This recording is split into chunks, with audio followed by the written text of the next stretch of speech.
Welcome, my friends. This is Rozani. I'm still working on my little ravens, but before I finish them, I wanted to go ahead and try making a mask, which I've done before. I want to be able to capture this particular raven's facial features by making a little mask that can be later used on art dolls or whatever I wanted to do with the mask itself. And so, of course, I've started here with some aluminum foil. And I added all the way around, and then I cover it with tape. Keep on watching. Let's see how it continues. You can use this method on any sized project, but this time I'm keeping it small. And I do enjoy my mask making along with my papier mâché. And this is something that you can do. So let's keep going and see what we've got. I'd like to take this time to thank all of my subscribers and my viewers. And if you are new to this channel, welcome.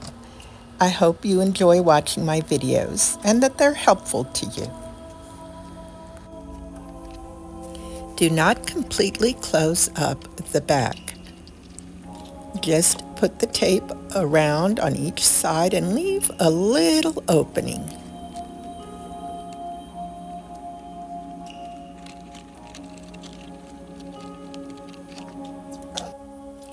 Next, I want to burnish.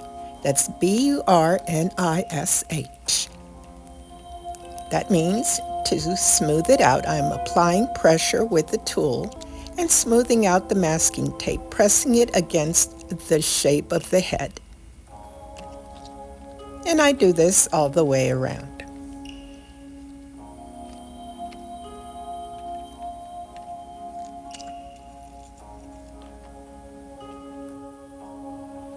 It's almost time to use my papier mâché strip method on it.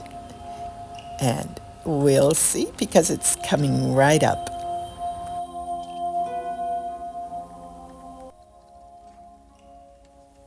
Now is the time to gather your paper scraps for the next step.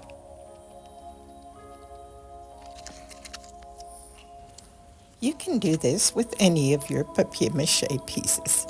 Just make sure that you leave an opening in the back so that you can remove it.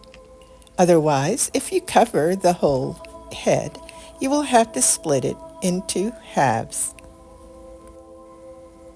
I like to use liquid starch with copier paper scraps, but you can use any paper that you like.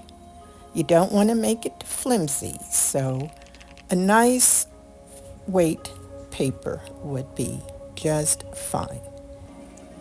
You can do 1 or 2 layers.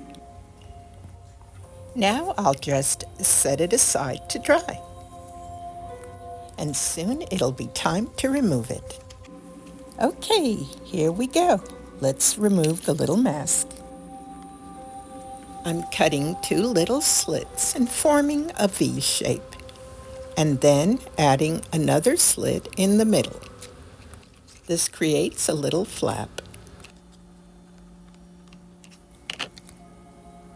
And that's going to get it started. Now I want to make sure that I go underneath this with the little tool, and you can use any kind of tool that is nice and narrow or that has a small tip, and then you can just slide it under there so that you can separate it.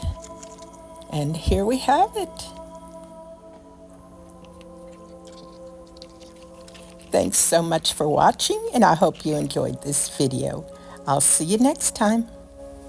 Bye for now.